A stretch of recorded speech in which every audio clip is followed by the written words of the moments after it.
Welcome to GPT academy. প্রিয় শিক্ষার্থীরা, আজকের আমি তোমাদের পঞ্চম শ্রেণীর পরিবেশে দ্বিতীয় পর্যায়ের মূল্যায়নের যে পূর্বে যে মডেল স্কুলগুলো আমি সমাধান করেছি, আজকের আমি তোমাদের 4 নম্বর মডেল স্কুল সম্পূর্ণ সমাধান করছি। দেখো, আজকে 4 নম্বর মডেল স্কুলের প্রথম প্রশ্ন দেখো, একটি জীবাশ্ম জ্বালানি হলো কয়লা, লোহা, তামা, পারদ। এর মধ্যে কোনটি জীবাশ্ম জ্বালানি?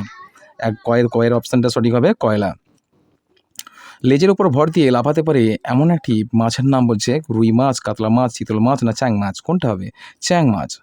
চ্যাং মাছ কিন্তু লেজের উপর ভর দিয়ে লাফাতে পারে। পরিবেশ বান্ধব একটি যানের নাম হলো সাইকেল, নৌকো, গরুর গাড়ি, বাস। বলছে পরিবেশ বান্ধব যানবাহন নয়, বলছে নয়। তো সাইকেল, নৌকা, গরুর গাড়ি আর বাস কিন্তু পরিবেশ বান্ধব গাড়ি বা যান নয়।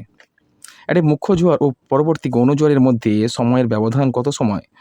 দেখো, একটি মুখ্য জোয়ার ও পরবর্তী গৌণ জোয়ারের মধ্যে সময়ের ব্যবধান হচ্ছে 12 ঘন্টা 26 মিনিট। 12 ঘন্টা 26 মিনিট।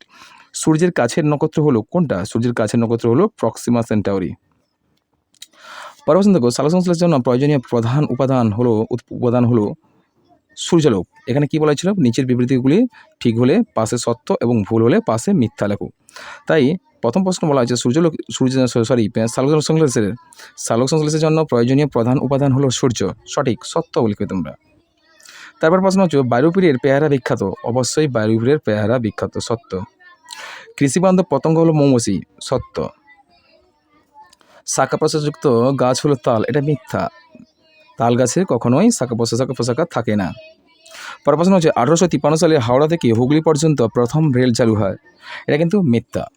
1854 সালে 15ই আগস্ট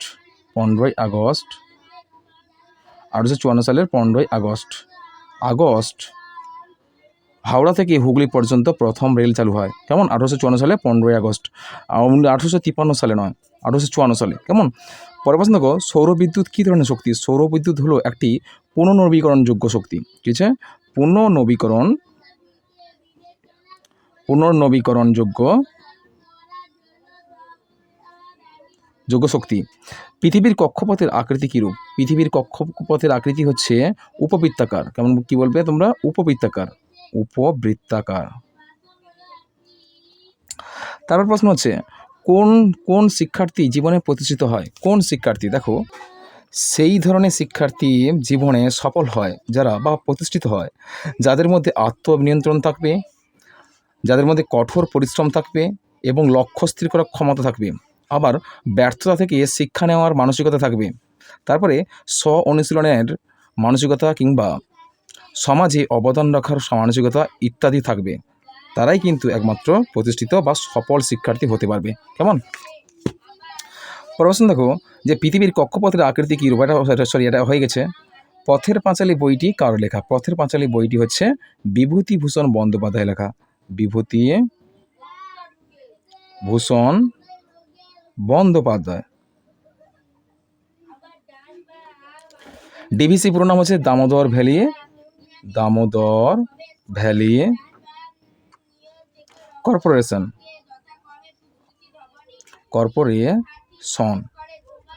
তৃষ্ণার্ত ফসল কাকে বলা হয়? তৃষ্ণার্ত ফসল বলা হয় ধানকে বলা হয়। ধানকে তৃষ্ণার্ত ফসল বলা হয়। কেন বলো তো? ধান, যে সমস্ত ফসল চাষের প্রচুর পরিমাণে জলের প্রয়োজন হয় তাদের তৃষ্ণার্ত ফসল বলা হয়। কি বললাম না? যে সকল ফসল চাষে প্রচুর পরিমাণে জলের প্রয়োজন হয় তাদের কি বলা হয়? তৃষ্ণার্ত ফসল। যেমন ধান। কেমন? গম কোন ঋতুতে চাষ হয়? গম কিন্তু শীত ঋতুতে চাষ হয়, শীতকালে গম চাষ হয়। পরের প্রশ্ন দেখো, যে স্তম্ভ মেলা বাম পক্ষ ও ডান পক্ষ মেলাও। দেখো, প্রথম হচ্ছে কলকাতায় প্রথম রিক্সা আসে কবে? 1900 সালে। কলকাতায় প্রথম রিক্সা আসে কিন্তু 1900 সালে। ভারতে প্রথম রেল চালু হয় 1853 সালে। কলকাতায় মানুষ বোয়া রিক্সা চালু হয় 1914 সালে। কলকাতায় মানুষ বোয়া রিক্সা চালু হয় কবে? 1914 সালে। সুন্দরবনে আয়লা হয়েছিল 2009 সালে। সুন্দরবনে আয়লা 2009 সালে হয়েছিল। প্রশ্ন দেখো, ভূমিকম্প সৃষ্টির 4টি কারণ লেখো। দেখো, ভূমিকম্প সৃষ্টি হয় মূলত পৃথিবীর পৃষ্ঠের পাত সঞ্চালনের ফলে। দেখো অপশান 1 দেবে পাতের চলনের ফলে ভূমিকম্প সৃষ্টি হয়, আর 2 নম্বর অগ্নুৎপাতের ফলে ভূমিকম্প সৃষ্টি হয়, আর 3 নম্বর দেবে তোমরা খনি অঞ্চলে বিস্ফোরণ বা পারমাণবিক বোমা বিস্ফোরণের ফলে ভূমিকম্প হতে পারে, আর 4 নম্বর হচ্ছে শিলাচ্যুতি বা ভাঁজ, চ্যুতি মানে ফাটল, শিলাচ্যুতি বা ভাঁজের ফলেও ভূমিকম্প হতে পারে। কেমন? পরের প্রশ্ন চলো। পরের প্রশ্ন হচ্ছে জলচক্র কাকে বলে? জলচক্র কাকে বলে? দেখো জলচক্র তাকেই বলবো আমরা দিনের বেলায় সূর্যের তাপে নদী নালা খাল বিলের জল বাষ্পীভূত হয়ে বায়ুমণ্ডলে ঘনীভূত হয় এবং পরে বৃষ্টি আকারে ভূপৃষ্ঠে পতিত হয়। জলের এই ক্রমাগত আবর্তনকে জলচক্র বলে। কেমন? চলো পরের প্রশ্ন।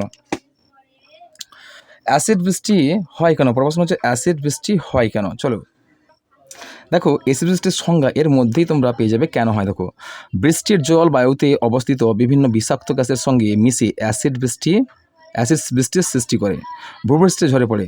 একে অ্যাসিড বৃষ্টি বা অম্লবৃষ্টি বলে। কেমন?